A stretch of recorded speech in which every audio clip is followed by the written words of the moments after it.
Chers frères et bien-aimés du Seigneur, nous avons eu l'occasion d'aborder un sujet qui parlait donc de la confusion. Et la confusion, on se rend compte que c'est un problème qui n'est pas seulement dans tel ou tel domaine, mais c'est un problème qui prend beaucoup d'ampleur. C'est pour cela qu'aujourd'hui, nous voulons aussi faire un complément de cette étude par euh, essayer de voir de quoi on parle lorsqu'on parle de l'évangile. Et il y a une vidéo que j'ai déjà enregistrée qui nous donnait encore un aperçu. Et aujourd'hui, j'ai voulu tout simplement vous donner un complément.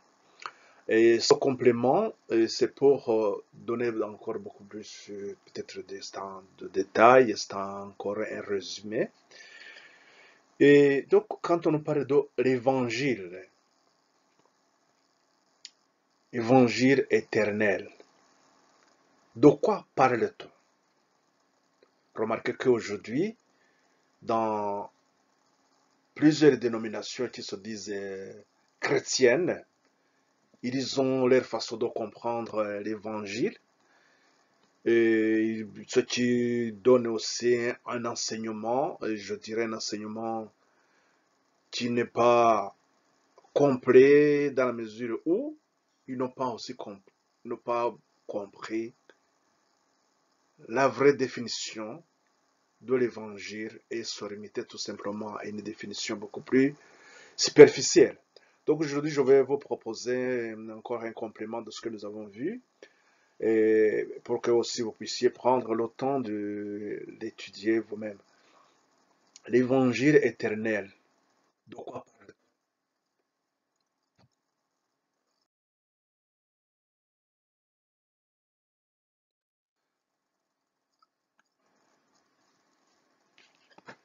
L'évangile éternel, donc c'est du mot, l'étymologie de ce mot évangile.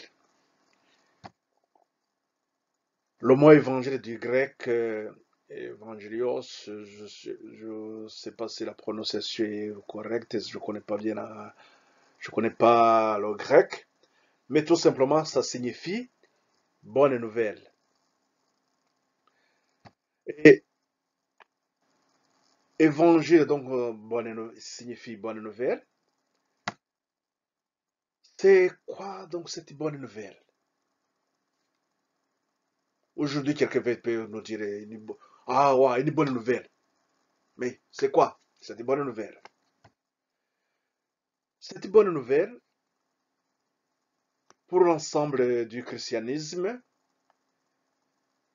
est l'annonce du salut éternel de quiconque se repent de ses péchés et place sa foi en Jésus-Christ. Donc pour un chrétien, nous avons cette belle définition. Une bonne nouvelle, c'est le salut éternel de quiconque se repent de ses péchés et place sa foi en Jésus-Christ. Il faudrait que nous comprenions aussi ce que c'est le salut. Quand, quand est-ce qu'on peut parler du salut? On parle du salut lorsque il y a cette notion aussi de délivrance et de libération. Donc c'est une notion spirituelle qui signifie délivrance et libération. Le croyant qui possède le salut se trouve ainsi délivré et libéré du péché et de la condamnation éternelle. Il bénéficie donc d'une relation avec Dieu et ainsi accès au paradis.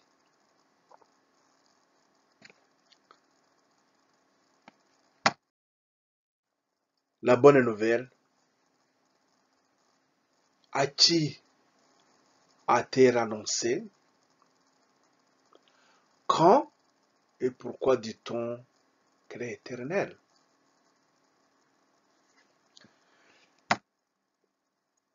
Pour répondre à ces questions, on peut se baser sur l'histoire de Jésus, à travers donc les quatre évangiles qui parlent de quoi globalement?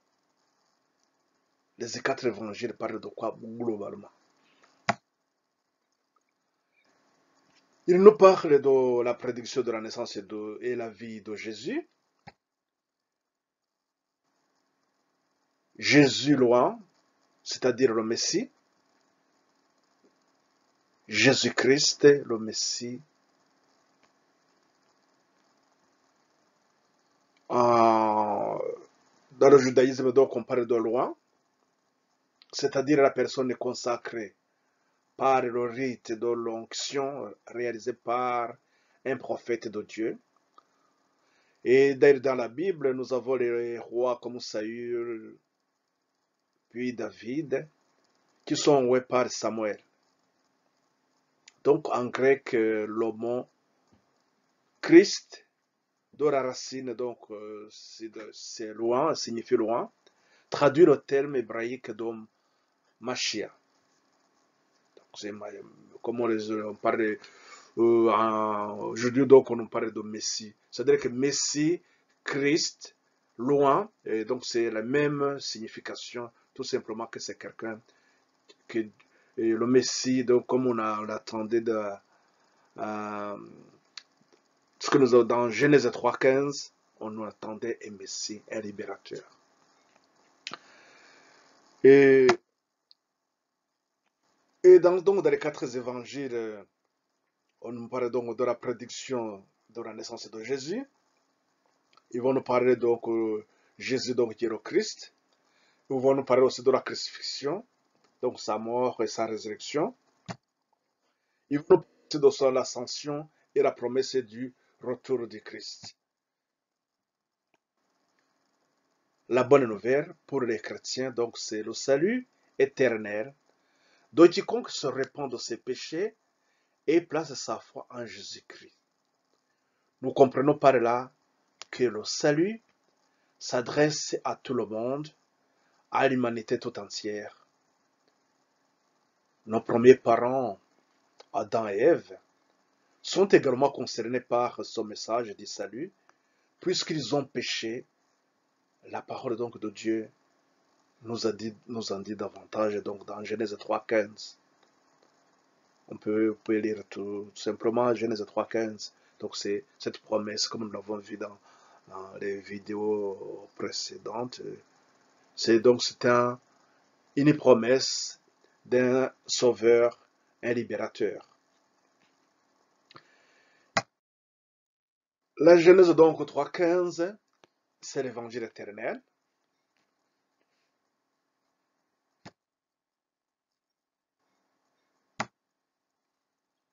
C'est un jugement à l'égard d'Adam et Ève, ainsi qu'au serpent. C'est une promesse que Satan sera écrasé, le péché sera ainsi éradiqué. Adam et Ève ont gardé l'espoir qu'un jour un libérateur viendra rétablir leur relation avec leur Créateur. Donc c'est ce que nous avons vu dans Prophète et Roi, la page 517. Vous pouvez lire cette citation qui nous parle de ce libérateur que Christ, plutôt que Adam et Ève attendaient. Et Genèse 3,15 aussi, c'est le début du conflit entre la descendance de la femme et celle de Satan. Une déclaration de guerre contre Satan et ses adeptes. Donc nous avons deux camps qui sont déterminés. La femme et sa descendance contre Satan et ses adeptes. Genèse 3,15, si nous parlons donc de ce conflit, donc c'est l'évangile éternel.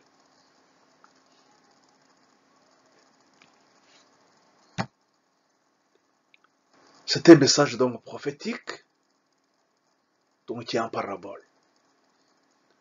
Cette prophétie s'étend du jardin donc d'Éden jusqu'au retour du Christ à travers l'histoire donc de l'humanité.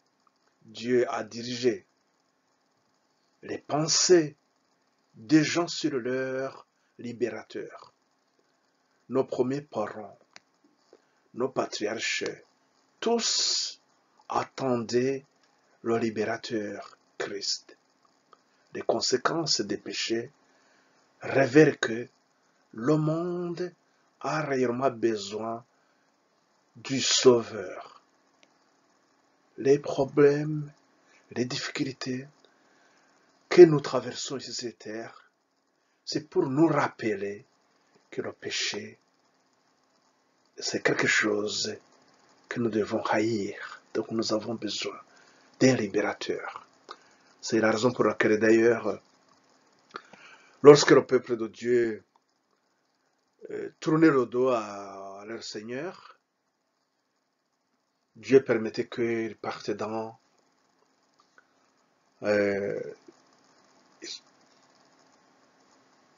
les pays étrangers, là où ils vont seraient persécutés. Et donc c'est cela que dans ces persécutions, ils comprenaient très bien qu'ils ont besoin réellement d'un libérateur. Donc la définition de l'évangile éternel. Alors, de quoi parle-t-on de l'évangile éternel? Compte tenu donc de l'implication de l'évangile sur la vie de l'homme en général, on ne peut pas se contenter d'une définition simpliste de l'évangile. L'évangile est la bonne nouvelle du salut. Non, je dirais que ça c'est une définition simpliste, puisque nous devons aussi apporter d'autres éléments qui nous montrent l'implication que cet évangile a sur l'homme. Comment nous sommes impliqués dans ce conflit. Il est donc important de souligner l'œuvre de Christ dans ce conflit auquel l'homme est engagé contre Satan. C'est pourquoi nous proposons donc une définition.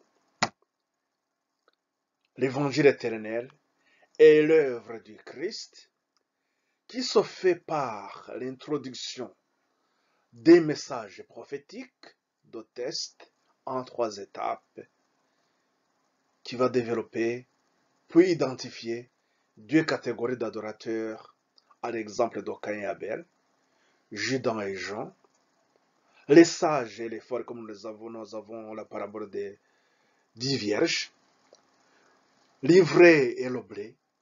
Donc nous avons toujours 2 catégories d'adorateurs. Donc l'évangile va donner toujours 2 catégories d'adorateurs.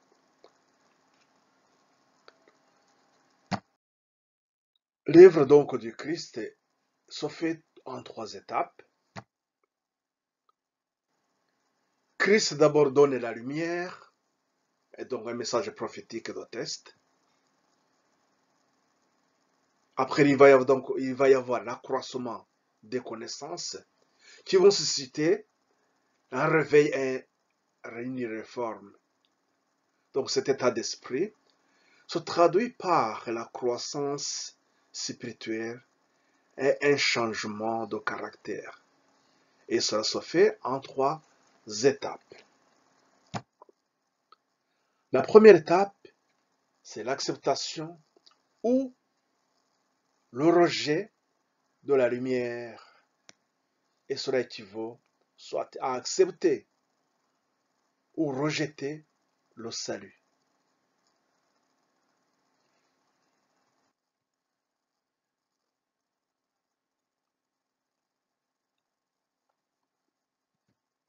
La deuxième étape,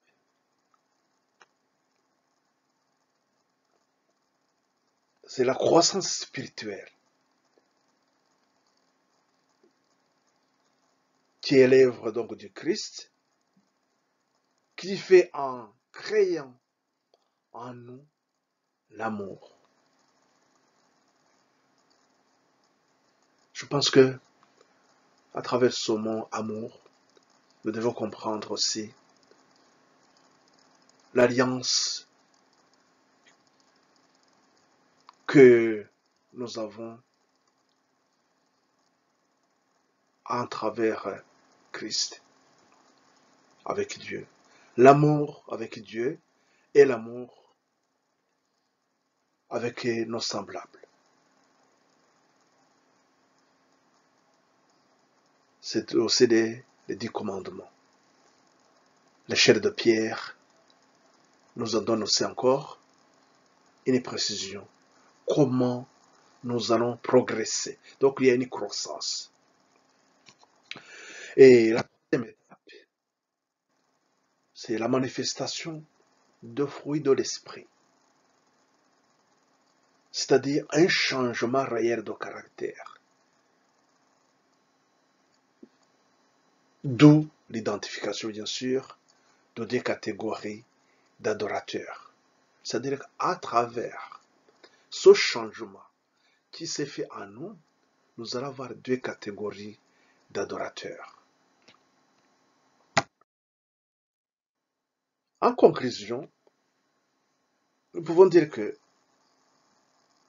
l'évangile, si l'évangile est prêché dans la pureté, on verra les hommes quitter leurs champs ou les affaires commerciales qui les accaparent.